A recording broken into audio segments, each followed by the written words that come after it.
C'est toujours un honneur et un plaisir de vous servir, chers téléspectateurs, derrière cette tribune, le magazine Excellence. Comme vous le savez, l'actualité politique reste dominée par cette adresse du chef de l'État, Félix Tshisekedi, consécutive aux consultations présidentielles. Il a annoncé sans vergogne la rupture entre les deux partis qui tenaient le régime, c'est-à-dire le FCC et le CACH. Pour en parler, je reçois pour vous, encore une fois de plus, le secrétaire général du M2VC, M. Augustin Bissimois, que vous avez bien entendu à suivre précédemment. Il vient ici pour faire cette analyse d'après les discours ou l'adresse du chef de l'État, Félix Tshisekedi. M. Augustin Bissimois, c'est encore un plaisir, comme je l'ai dit tout à l'heure, de vous recevoir au cours de cette émission.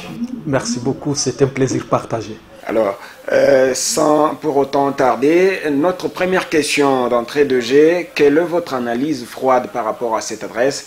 Félix Tshisekedi, vous l'avez suivi, il a annoncé beaucoup de réformes, juste après ces consultations présidentielles qui étaient parfois pour vous inopportunes. Il a annoncé la rupture rencontrée, comme beaucoup de communicants et beaucoup de politiques le disent, les desiderata ou les aspirations du peuple. Est-ce que ce n'est pas votre constat? Oui, merci beaucoup pour l'espace que vous accordez au MDVC, qui se veut un parti politique de l'opposition, et donc la première force politique de l'opposition en RDC. La première force politique. Bien évidemment. Au fait, oui, je m'assume. Il y a Fayoulou, il ne faut pas oublier. Fayoulou, c'est le président élu. Là, il n'y a pas de débat. Président élu. Bien. Et donc, vous avez dit que le chef de l'État a annoncé des réformes. Et nous, au niveau du MDVC, nous disons, le chef de l'État a encore une fois annoncé des réformes. Parce que, encore une fois. Ah oui, parce que ça veut dire que si vous avez suivi le chef de l'État depuis qu'il est au pouvoir, il a toujours annoncé des réformes. Et les annonces qu'il a faites la fois passée, pour nous au MDVC, ça fait des annonces de plus au fait. Et le peuple ne va pas se fatiguer parce que tous les savent croire qu'il s'agira tout simplement des annonces et des discours de réformes. Et au finish, on ne voit rien dans les paniers des ménagères. Là, il n'y a pas de débat. Donc, du chapelet des bonnes intentions. En fait, nous pensons que, que la fois passée, il était devant le Parlement. Il avait encore une fois adressé un tel discours, n'est-ce pas, à la nation. Il a annoncé encore une fois de grandes réformes. Et curieusement, lorsqu'il a annoncé les 6, il n'a pas fait allusion. Il a dit qu'il a été bloqué par son partenaire, le FCC, qui était comme un caillou dans sa chaussure. Ça nous surprend, au fait, parce que le peuple congolais n'attend pas un tel discours comme bilan. Le peuple attend un bilan. Lorsque réellement on élit, n'est-ce pas, un chef de l'État, le peuple attend les résultats. Et le peuple n'attend pas qu'on lui dise « je n'ai rien fait parce que j'étais bloqué par les partenaires ». Parce que ces partenaires-là, le peuple l'avait refusé. Est-ce que ce n'est pas une évidence, avant de poursuivre avec cette question, est-ce que ce n'est pas une évidence pour vous que le FCC a bloqué à un certain moment le chef de l'État, Félix Tshisekedi? Non, écoutez, nous ne sommes pas dans ce débat-là. Parce que ce débat, au fait, c'est un débat qu'on place évidemment dans la rue pour arriver à tromper les communs des mortels. Nous sommes là dans une élection de 2018. Où le peuple a voulu rompre catégoriquement, n'est-ce pas, avec un système donné. Mais du coup, on s'est rendu compte que le système s'est maintenu par des voies obscures. Et ces voies obscures-là ont été soutenues par les chefs de l'État en place. Et il faut les dire froidement. Parce que ne pas les dire, ça nous empêche au fait de trouver des solutions aux problèmes. Alors, écoutez, à la question. Vous savez, le chef de l'État avait annoncé des consultations. Oui. Il avait dit que c'est dans le but de pouvoir juguler la crise qu'il y a au sein de notre pays. Et décidément... Écoutez d'abord les partis, différentes parties de la société civile et puis quelques personnalités ou opérateurs sociopolitiques les plus représentatifs. Je ne sais pas ce que vous voulez que je dise pour que je le dise. Parce que tous les savent croire que vous voulez que je dise ce que vous voulez. Au fait, je disais tantôt que le chef de l'État avait annoncé ces consultations dans les soucis de régler la crise qu'il y a au sein de notre pays. Bien entendu. Et décidément, on s'est rendu compte qu'on n'a pas fait allusion aux racines de la crise en question. Et tous les savent croire qu'on est en train de tourner autour du pont. Et après maintenant, ces consultations, le chef de l'État est revenu pour annoncer ces grandes décisions. Et dans ces décisions, on ne trouve pas en réalité, où se trouverait le remède à la crise. Pourquoi? Parce que... Et lorsqu'il annonce les réformes, vous dites qu'il n'a pas répondu tant soit peu aux désirata, aux aspirations du peuple, puisque vous dites qu'il n'y a pas de remède. Hein. Non, en fait, le problème, c'est au niveau de la crise. Oui. Moi, je ne suis pas encore au niveau n'est-ce pas, de la crise, tout ça, par rapport au peuple, non. Oui. C'est d'abord la crise institutionnelle qui s'est vue depuis un certain moment dans notre pays. Et pour lui, pour la résoudre, il fallait des consultations. Et du coup, dans ces consultations-là, on n'a pas senti à quel niveau où on a voulu en réalité toucher les vraies racines des problèmes et de la crise. Parce que lorsque vous tournez autour du pont, vous risquez au finish de ramener le peuple dans de grandes crises les plus profondes, au fait, qui vont encore une fois, n'est-ce pas, dérouter la population qui attend beaucoup, n'est-ce pas, de ces gouvernements. Tenez, la crise qu'il y a dans notre pays, elle tire son origine à quel niveau? On a évité de toucher cette question. À quel niveau? Nous sommes au niveau où il s'agit là, n'est-ce pas, d'un partenaire qui bloque, comme vous l'avez dit. Mais ces partenaires-là, pourquoi ils bloquent et qu'est-ce qu'ils revendiquent? Oui. C'est ça le débat. Oui. Parce que pour ces partenaires FCC, que Kabouya avait qualifié d'un partenaire sérieux, parce qu'il a, bien évidemment, parce qu'il a, avant de céder le pouvoir, il a cherché au fait un parti politique sérieux, et ça c'est parti qu'il avait donné le pouvoir. Là je cite, et bien évidemment, je paraphrase le secrétaire général de l'UDPS. Et donc par rapport à ça maintenant, on s'aperçoit qu'en réalité, il y a des clauses ou des accords qui ont été conclus entre Kabila et Tshilombo. Et ces accords-là, oui. Kabila aujourd'hui réclame qu'il y a quelque part où Félix a essayé un peu de violer. Et c'est là l'objet de la crise. Maintenant, pourquoi on s'empêche de chercher à comprendre qu'est-ce que Félix, il s'est engagé de faire quoi pour Kabila? Ça, c'est d'un côté. De l'autre côté, qu'est-ce que Kabila a donné à Félix pour que Félix lui soit redevable? C'est le débat qu'on évite. Et à ce niveau-là, lorsqu'on cherche à contourner ce débat et qu'on pense apporter des solutions, on trompe la population. Monsieur le secrétaire général, est-ce qu'il est question ici des individus ou il est question de parler de la population, de l'intérêt du peuple? Il est question des intérêts de la population qui ont été phagocytés par des individus. Et lorsqu'on les dit hautement, ce n'est pas un péché de les dire. Parce que nous sommes, je pense, dans un état de droit, dans un état purement démocratique. Et un état de droit veut d'abord dire rétablir la vérité. Alors, je veux qu'on aille dans cette logique, dans votre logique d'ailleurs, que les intérêts de la population aient été phagocytés par deux individus, et maintenant qu'il essaye de divorcer avec ses partenaires qui, entre guillemets, a dérangé pour Félix Tshisekedi, est-ce que ce n'est pas un gain pour la population? Écoutez, là je suis très ravi parce qu'avec cette question-là, ça va nous ramener évidemment à trouver peut-être tant soit peu un accord par rapport à ce que nous disons. Écoutez, si nous sommes là dans la logique de pouvoir maintenant sortir de ces accords obscurs pour sauver le peuple, oui. En ce moment-là, le MDVC va applaudir. Mais qu'est-ce que nous demandons? Oui, nous demandons que les chefs de l'État soient honnêtes par rapport à ça. Que les chefs de l'État n'embarquent pas les gens dans des choses. Parce que... On va y arriver, si vous voulez. Au fait, que les chefs de l'État disent clairement que nous sommes là dans une crise qui a été créée par des élections de 2018. En conséquence, je décide de rompre avec ces élections et de convoquer de nouvelles élections. Là, Là vous parlez un peu comme le FCC qui demande les élections anticipées. Écoutez, vous savez, le problème, c'est ça, évidemment, le débat. Parce que nous sommes au niveau où celui quiconque levait, n'est-ce pas, les tons par rapport à la légalité, on les range, soit du côté de la Mouka, ou soit du côté du FCC. Parce que la vérité est qu'aujourd'hui, on veut à tout prix que l'élite ne réfléchisse plus.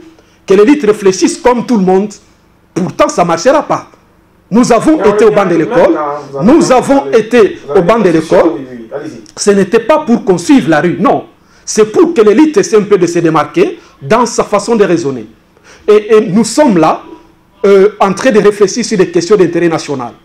Si le chef de l'État s'est rendu compte plus tard qu'il a trompé et qu'il est venu dans des accords qui trompent la population et qui se dit c'est le moment de sortir, Là, il faudrait qu'il fasse, n'est-ce pas, une déclaration de taille pour qu'on comprenne en réalité qu'il s'agissait là des élections qui ont été montées de toutes pièces.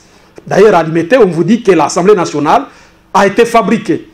Donc, il revient encore pour un autre discours. Et donc, bien évidemment, c'est le débat, tout le monde attend ça. Oui. Et s'il ne le fait pas, j'ai même ma main à couper, nous allons finir par les dialogues après cette aventure ici de consultation. Alors, qu'est-ce que vous entrevoyez, puisqu'aujourd'hui nous sommes en train d'assister, quand même, il y a une plénière qui se poursuit, mais nous sommes en train d'assister à une série de violences aux alentours du siège de l'Assemblée nationale et tout ce qui se suit.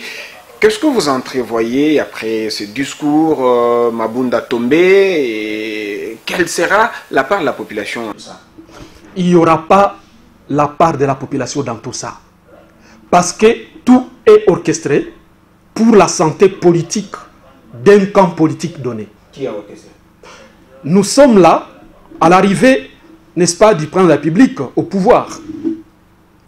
À la présidence, on a triplé les salaires des conseillers et de tout le monde là-bas. Qu'est-ce qu'on a fait des enseignants? Qu'est-ce qu'on a fait des militaires? Qu'est-ce qu'on a fait des policiers? Qu'est-ce qu'on a fait des fonctionnaires? Et voici ce qu'on a fait des fonctionnaires. On leur avait récupéré 15% du paie qu'ils gagnent. Vous vous rendez compte? 15% qu'on appelle impôt, n'est-ce pas, sur les revenus, quelque chose comme ça. Et donc, vous vous rendez compte? D'un côté, on ajoute 3 fois de salaire, mais de l'autre côté, dans les chefs des fonctionnaires, on soutient quelque chose en termes de 15% de ce qu'ils gagnent. Mais il y a alors, des ajustements, si vous voulez bien, du côté des enseignants, non? Donnez-nous l'exemple et dites-nous combien on a ajouté. Vous êtes un journaliste, n'est-ce pas, très bien reconnu. Donnez-nous qu'est-ce qu'on avait ajouté chez l'enseignant. C'est moi qui pose des questions. Répondez. Merci beaucoup. Je constate que, en fait, par rapport à cela, il faut comprendre que si le peuple peut attendre grand-chose, le peuple n'attend rien de tout ce qui se passe aujourd'hui. Je vais vous le démontrer. On a bien parlé de l'union sacrée. L'union sacrée, comment on cherche à la former? On veut la former avec le même bourreau de la population. Vous avez suivi les appels. Oui. Les appels qui ont été lancés par ceux qui veulent que tout le monde adhère. C'est-à-dire on veut à tout prix avoir tous les députés du FCC. On veut les avoir dans l'union sacrée. Et entre-temps, on dit c'est l'FCC qui avait enterré le pays.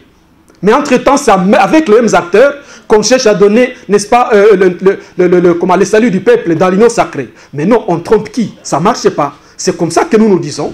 On s'était mobilisé dans les élections de 2018 pour, n'est-ce pas, rompre totalement avec le système. C'était ça le débat. Décidément, on se rend compte qu'il y a quelque part une autre scénie qui s'est créée directement dans des salons de personnalités et qui ont créé des résultats fantômes. Voilà où est-ce que nous en sommes aujourd'hui. Et le peuple, si on aurait dit, laissez le peuple avancer dans sa logique de rompre avec le système, nous ne serons pas là où nous sommes aujourd'hui. Et ça, je dis bien que le président Félix devrait d'abord dire la vérité à la population et dire, je m'assume ce qui s'est passé. Peuple congolais, je demande pardon. Qu'à cela ne tienne, la Cour m'a publié comme président élu et nous ne pouvons pas reculer, avançons, mais je vous demande pardon. Et le pardon là, serait un pardon qui devrait aider la population à avancer. Parce que ne vous en faites pas. La RDC, c'est un État que Dieu a béni. Il y a le Dieu le Père qui suit de près la RDC et qui a un bon plan, un bon projet pour la RDC. Mais décidément, il y a des gens qui sont en train, n'est-ce pas, de comploter contre ces intérêts-là. Et Dieu le Père est là et il suit de très près qui fait quoi et qui a fait quoi. Le président vous a dit dans les discours que le travail ne vient que de commencer. Mais écoutez, on se moque de qui dans ce pays? À 2 ans durant, il y a des institutions qui sont là et qui sont payées du jour au lendemain. Et le contrôle de Congolais est en train de payer l'impôt et la taxe pour qu'on paye de manière considérable les institutions. Et du coup, c'est seulement avant-hier le 6 que le président nous dit que depuis tout ce temps, on ne faisait rien. On se moque de qui dans ce pays? Le blocage, ça et là, les actions de chef de l'État n'étaient pas appliquées comme il se doit. Le chef de l'État ne doit pas se plaindre. Il doit travailler, il doit agir. Pour laquelle il a agi, il a rompu avec le FCC. Il n'a pas rompu avec l'FCC. L'FCC, c'est un nom. Est-ce que les gens comprennent les choses? L'FCC, c'est une dénomination. Mais les mêmes gens qui ont rempli les signatures des fameuses pétitions-là. Ah oui, du gouvernement. Mais ils sont d'IFCC. Ils sont d'IFCC. L'FCC, ce n'est que non. La politique est dynamique. C'est comme si aujourd'hui, oui. Vita Club pouvait changer les noms. Donc, mais ils utilisent le même jeu et le même coach. Saint-Paul pour habiller. Saint-Pierre. Je constate que vous avez aussi compris la situation. En vérité, c'est ça. Je réponds à vos termes autrement. Nous sommes d'abord... Une compréhension des téléspectateurs. Depuis 2006, le président honoraire Kabila avait travaillé avec des gens aujourd'hui qu'on est en train de voir dans l'Union sacrée jusqu'en 2015. Vous vous rendez compte? Et ces gens ont quitté Kabila, mais ils n'avaient jamais dit que Kabila gouvernait très mal. Mais pour nous, ils partagent les bilans de Kabila. Et tous ces gens, on les retrouve aujourd'hui dans cette fameuse Union sacrée.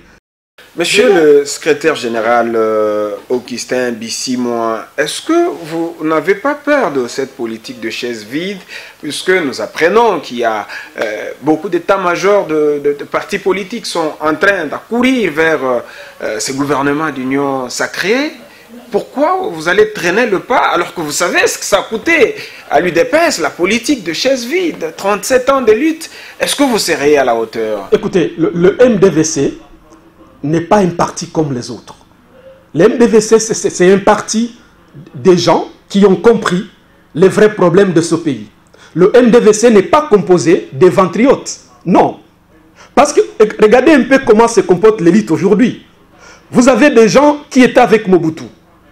Et du coup, ils ont laissé Mobutu, ils ont couru vers Mouzé. Et du coup, Mouzé, il vers Joseph. Joseph, aujourd'hui, vers Tshisekedi. Nous ne sommes pas de ces gens de politiques qui travaillent pour aller chercher juste rien que pour les ventres. Non. Nous sommes là, nous avons la philosophie, nous avons une idéologie, nous avons, n'est-ce pas, une vision claire pour la population congolaise. Et pour y arriver, nous n'entendons pas accourir, n'est-ce pas, au mangeoir pour penser servir la population congolaise. Ce n'est pas ça le MDVC. Non, ce n'est pas les moyens de l'État qui fait la politique. Les objectifs sont les mêmes, travailler à l'intérêt général, travailler pour le bien-être de la population, c'est ça les objectifs qui ont été mis en évidence par le chef de l'État Félix Tshisekedi. Voilà pourquoi le parti par exemple, Jean-Claude Baende est allé adhérer. Il y a bien d'autres partis, il y a Robota, il y a beaucoup de gens. Bon, on se demande pourquoi pas vous. Vous avez donné la raison de certaines adhésions. Vous avez dit qu'il s'agit là d'éviter la politique de la chaise vide. Et vous avez dit qu'il s'agit là d'aller chercher la survie politique. Et nous restons dans ça. Nous ne sommes pas dans cette logique. Le professeur Justin Moudekeriza, le président national du MDVC, n'est pas dans cette logique-là. Il s'inscrit dans une logique de faire la politique autrement. C'est dans ce sens qu'il parle de la refondation de l'État, parce qu'il n'y a plus vraiment d'élite politique. Il n'y en a pas aujourd'hui. On se rend compte qu'avec les acteurs politiques qu'on a aujourd'hui, c'est en fait le même jeu. Le jeu, c'est d'aller chercher, aller au mangeoir, la survie politique, et n'est-ce pas ce qu'on appelle les ventriotes, au fait. Et nous ne sommes pas dans ce sens-là. Nous voulons travailler. Et dans le sens où le peuple voudrait, n'est-ce pas, le vrai changement, il faut arriver à aller aux élections. C'est seul le peuple qui doit arriver à décider sur son sort. Ce n'est pas ce qui se fait aujourd'hui. J'ai dit non. Au fait, le FCC, vous savez, on est en train de donner au FCC, au fameux FCC, de la force et davantage. Le FCC était déjà, en tout cas, je l'appelle un cheval blessé vers les années 2018. Et du coup, il y a deux partis politiques dans ce pays, l'UDPS et l'UNC, qui sont venus redonner des béquilles au FCC. Est-ce que ces partis ont demandé pardon au peuple congolais? Ils ne l'ont pas fait. Et aujourd'hui, qu'est-ce qu'on constate? On cherche maintenant à chercher des manœuvres, même à torpiller la loi fondamentale pour casser le FCC. Or, dans cette logique, on redonnera la force à ces chevals blessés pour, n'est-ce pas, s'apaisantir aux lois de la République et chercher à gagner encore une fois l'adhésion des légalistes, parce qu'il y en a dans ce pays. Oui. Ouvrons un peu le débat en rapport avec cette violation que j'entends dire tout à l'heure de la Constitution. Est-ce que, par exemple, puisque nous avons noté une réaction juste importante après l'adresse du chef de l'État, de Adolphe Muzito, qui lui voit dans la désignation d'un informateur, alors qu'il y a un Premier ministre qui est en place, la violation de la Constitution. Est-ce que vous avez la même façon de percevoir les choses avec Adolphe Muzito? Nous disons non à ça. Nous avons suivi Adolphe Muzito. À la désignation de Non, écoutez. Nous avons suivi Adolphe Muzito. Nous avons suivi le professeur Némi Mouilagna, qui ont appelé à la version de la Constitution parce qu'on nomme. Non, jusque-là, il n'y a pas de version de la Constitution par rapport à ça. Le chef de l'État n'a fait qu'annoncer la nomination d'un informateur. Jusque-là, dans la déclaration, le MDVC n'entend pas dire que dans les discours, on peut violer la Constitution. On viole en posant les actes. Et le président de la République, jusque-là, n'a pas encore violé la Constitution, seulement en annonçant. Nous attendons, n'est-ce pas, qu'il puisse prendre un acte qui désigne un informateur. En ce moment-là, nous allons lever l'option, si oui ou non, il a violé la Constitution ou pas. Mais au stade actuel, Muzito, Némi Mouilagna, ils sont allés vite en besogne. Le chef de l'État, dans son discours, il n'a pas violé la Constitution parce qu'on ne viole pas par des propos. Est-ce que c'est ça? Oui. Est-ce qu'à ce stade mais tout ce qu'on peut noter, oui. Tout ce qu'on peut noter dans ces discours, c'est que on peut y voir une tendance, n'est-ce pas, de corruption morale des députés. Comment? Lorsqu'il vous dit, je désignerai un informateur pour identifier la majorité. Et dans la mesure où cette majorité n'est pas identifiée, je pourrais dissoudre l'Assemblée nationale. Ça s'appelle mise en garde, ça s'appelle menace aux députés, ça s'appelle corruption. Oui, mais c'est par rapport aux objectifs, c'est par rapport à la vision programme du chef de l'État, le peuple d'abord. Ça s'appelle corruption intellectuelle. Ça veut dire aujourd'hui, les députés sont sous cette pression-là. Oh mon Dieu, qu'est-ce que nous faisons? Nous allons à l'union sacrée ou nous acceptons qu'on puisse dissoudre?